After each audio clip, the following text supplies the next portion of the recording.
नमस्कार मेरे किसान भाइयों, स्वागत है आप सबका एक बार फिर। किसान साथियों, गन्ने की फसल में फिर से टॉप बोरर का अटैक देखा जा रहा है और किसान साथी बहुत परेशान है कि भाई दोबारा से अटैक आ गया। अब तो हमारा गन्ना भी बड़ा बड़ा हो गया, अब हम इसमें स्प्रे कैसे करें। कोई हमें ज़मीन की दवाई बता दो या कोई हमें ऐसी दवा बता दो जो हमें 2-2.5 महीने तक स्प्रे ना करना पड़े, एक ही बार हम इस्तेमाल करें तो हमें बहुत अच्छे रिजल्ट मिल जाए। और टॉप बोरर की सबसे अच्छी दवा कौन सी है किसान साथियों, आज इन सारी बातों पे हम बात करेंगे क्योंकि ये ही एक मूल बीमारी है जो हमें बहुत ज़्यादा परेशान करती है गन्ना फसल में। इससे हम कैसे बच सकते हैं, या बाजार में जो बहुत आम दवाएं हैं जो हमें मिल जाती हैं उनके इस्तेमाल से ही क्या हम टॉप बोरर को अपनी गन्ना फसल में आने से रोक सकते हैं। जैसे सामान्य दवाएं फिप्रोनिल होगी, कार्बोसल्फान होगी, प्रोफेनाफोस होगी, आपकी थायोलैम्डा का जो कॉम्बिनेशन है वो हो गया, या आपका जो कार्टप आता है, इससे ही हम क्या टॉप बोरर को रोक सकते हैं। किसान भाइयों, बिल्कुल रोक सकते हैं। मैंने कई सारी वीडियो में पहले भी बताने की कोशिश करी किसान साथियों, टॉप बोरर की ये ही दवाएं हैं जिनको आप जानते हैं। थायोलैम्डा का कॉम्बिनेशन, प्रोफेनाफोस, कार्बोसल्फान, फिप्रोनिल, क्लोरोसाइपर, कार्टप, या कभी किसी स्थिति में विशेष अगर सुंडी लग जाती है, हम इमामेक्टिन का इस्तेमाल करते हैं, बाइफेंथ्रिन का इस्तेमाल करते हैं। ये ही सब साल्ट हैं, लेकिन इनका इस्तेमाल कैसे करना ये नहीं समझ पा रहे हम, और कब इस्तेमाल करना, इसीलिए हमारी फसल में बार बार टॉप बोरर आ रहा है। किसान साथियों, टॉप बोरर तो आएगा, इसको हम आने से कभी नहीं रोक सकते। कभी ज्यादा आएगा, कभी जो है मौसम सही रहता है तो कम आ जाता है, लेकिन इसका प्रबंधन हम करें कैसे, इन्हीं दवाओं के साथ।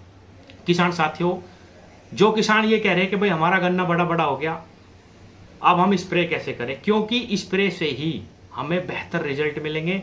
जमीन में अगर हम दवा डाल रहे हैं, केवल 6-7 फुट तक ही दवा असर करती है, चाहे वो कैसी भी दवा हो, कितनी भी महंगी हो, कितनी भी अच्छा साल्ट उसके अंदर हो। अगर आप उसका इस्तेमाल 10-10, 9-9 फुट के गन्ने पे करेंगे तो बिल्कुल भी आपको रिजल्ट नहीं मिलेंगे। पहली चीज तो ये समझने की हमें स्प्रे करनी पड़ेगी।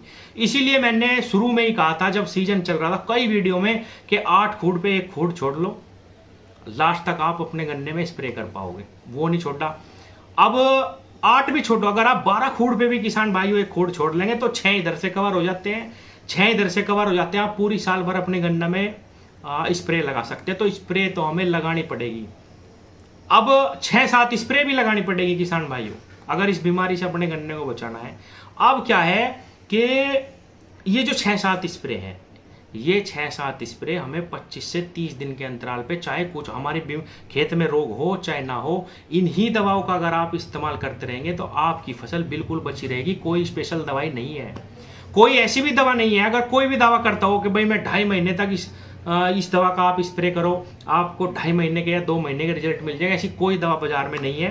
केवल 20 दिन के ही सबके रिजल्ट रहते हैं, बीच में आप 25 दिन भी खींच सकते हैं, बिल्कुल आसानी से, कोई दिक्कत नहीं आएगी। लेकिन अगर आप रोग आने के बाद दवाओं का इस्तेमाल करेंगे तो किसान भाई 3-3, 4-4 दवाएं लगानी पड़ेगी, तब हमारी कॉस्टिंग बढ़ती है। नहीं तो 6-7 स्प्रे भी आप लगा लो, सिंगल दवाई का इस्तेमाल करो, और बरसात के सीजन में उसके साथ फंगस की दवा लगा लो। उससे पहले फंगस की दवा लगाने की भी जरूरत नहीं है। कुछ कहते हैं कि भाई 6-7 स्प्रे में बहुत खर्च हो जाएगा, ऐसा बिल्कुल नहीं है। तीसरी चीज, जब हम स्प्रे करते हैं तो किसान साथियों, उसमें पानी की जो मात्रा है वो 200-250 लीटर से हमें 5 बीघे में बिल्कुल भी ज्यादा नहीं लेनी। अगर आप 200 लीटर पानी तक इस्तेमाल करोगे, एक दवाई आपका बहुत अच्छा काम करेगी। अब क्या है, टैंकर वाले आते हैं, वो पूरे गन्ने को भिगो देते हैं, उसमें 4-4 दवाई भी मिला ली, लेकिन रिजल्ट फिर भी नहीं मिलते, क्योंकि 400-500 लीटर से पानी 5 बीघे में कम लगता ही नहीं बड़ी वाली प्रेशर मशीन से। अब ये जो मैंने आपको चीजें बताई हैं, जो दवाइयां आपको बताई हैं, ये कैसे इस्तेमाल करनी, किसान भाइयों, बदल बदल के ये 7-8 दवाइयां हैं, इन्हीं का अगर आप स्प्रे करते रहोगे बिल्कुल भी कोई दिक्कत नहीं आने की। जैसे आप कार्टप ले लो, हम दुकान पे जब भी जाते हैं, किसान दुकानदार हमें कार्टप जरूर पकड़ा देता है, या तो आप 75% वाली ले लो पाउडर फॉर्म में, या 50% वाली ले लो, कोई सी भी ले लो। अगर ज्यादा अटैक है तो 300 ग्राम ले लो 5 बीघे में, कम है तो 200 ले लो, तब भी काम हो जाएगा। कार्टप ले लो, उसके साथ क्लोरोसाइपर मिला लो 500 ml, 5 बीघे खेत में जबरदस्त रिजल्ट मिलेंगे, कैसी भी सुंडी हो समाप्त हो जाएगी। और अगर आप समय पे स्प्रे कर देंगे तो आएगा भी नहीं टॉप बोरर बिल्कुल भी। अच्छा, क्लोरोसाइपर हटा दो, कार्टप के साथ आप फिप्रोनिल लगा दो। 5% में भी फिप्रोनिल आती है, 18% में भी आती है, कोई सी लगा लो। 18 वाली लगाओगे 250 ml लग जाएगी, 5%, 6% वाली घुलनशील लगाओगे 500 ml लग जाएगी, 5 में खत्म स्प्रे। तीसरी जो स्प्रे कार्बोसल्फान लगा लो, जो मार्शल के नाम से या अन्य भी कई धानुका का आतंक के नाम से आती है, इसके साथ लगा लो कार्टप के, वही 200-250 ग्राम कार्टप ले लो, 300 ग्राम ले लो और इसके साथ जो है ये कार्बोसल्फान लगा लो। आप प्रोफेनाफोस सबसे ज़्यादा इस्तेमाल होती है ये दवा टॉप बोरर में, इसके साथ कार्टप लगा लो। तो किसान साथियों यही दवाएं हैं, यही दवाएं आपको बहुत अच्छी प्रोटेक्शन देगी, लेकिन समय पे स्प्रे करो। अगर आपके खेत में आप बीमारी आ चुकी है, आप उस पर आते हैं, अगर सुंडी नजर आ रही तो 3 चीजें हैं, बाइफेंथ्रीन एक साल्ट आता है वो इस्तेमाल कर लो, सुंडी में बहुत अच्छा काम करता है, 10% ईसी, कई नाम से बाजार में मिल जाता है, बाइफेंथ्रीन अगर आप मांगेंगे मिल जाएगा, सुंडी में बहुत बढ़िया रिजल्ट है। अगर आप चाहे इमामेक्टिन जो साल्ट आता है, थोड़ा सा टेम्परेचर का ध्यान करके इसका इस्तेमाल करें, 35 से कम है तो बिल्कुल बढ़िया रिजल्ट मिलेंगे। ये भी किसी दवा के साथ लगा के जो मैंने बताई है वो लगा लो, या कार्टप के साथ ये दवा भी लगा लो, तब भी आपको सुंडी में बिल्कुल रिजल्ट मिल जाएगा। अच्छा एक और चीज, एक दिन में बिल्कुल नहीं मरती, आज दवाई लगाई 48 घंटे में आप सोचे कि सारा खेत बिल्कुल साफ हो जाए, ऐसा बिल्कुल नहीं होगा। अगर आप ये कॉम्बिनेशन लगा देंगे, सुंडी मरी जाएगी, निश्चित रूप से मर जाएगी और आपका खेत धीरे धीरे साफ हो जाएगा। अंदर जो कोई एक आधी जिंदी निकलती भी है, इतना घबराने की जरूरत नहीं है, वो अपना सर्कल पूरा करके बिल्कुल मरेगी। उसने जो अंडे दिए हैं वो दोबारा से सुंडी नहीं बनने की, आपके खेत में अटैक रुक जाएगा। वही अगर आपको लग रहा 10-12 दिन बाद भी कि बहुत ज्यादा फायदा नहीं मिला तो एक स्प्रे थोड़ा जल्दी लगा देना, यही तरीका है किसान भाइयों, यही दवाएं हैं। कोई और रामबाण ऐसा इलाज नहीं कि भाई आपने एक बार डाल दिया और फिर रोग आने का ही नहीं, या कोई भी ऐसी चीज नहीं है कि आपको 2, 2.5, 3 महीने तक की प्रोटेक्शन दे दे। यहां तक कि देखो प्रैक्टिकल करने के बाद ही सारी चीजों का पता चलता है। सीरासागी एक दवा है जिसका बहुत ज्यादा प्रचार हुआ, इफ्को कंपनी की, जिसके अंदर इमीडा और फिप्रोनिल आती है अच्छी मात्रा में, अच्छी दवा है, लेकिन इसके रिजल्ट ज्यादा जमीन में देखे गए, बुआई के समय हम इसका इस्तेमाल करें तो ज्यादा अच्छा हमें रिजल्ट मिलता है, पौधे में चढ़ जाती है, तब ज्यादा लंबे समय तक हमें बहुत अच्छी प्रोटेक्शन देती है।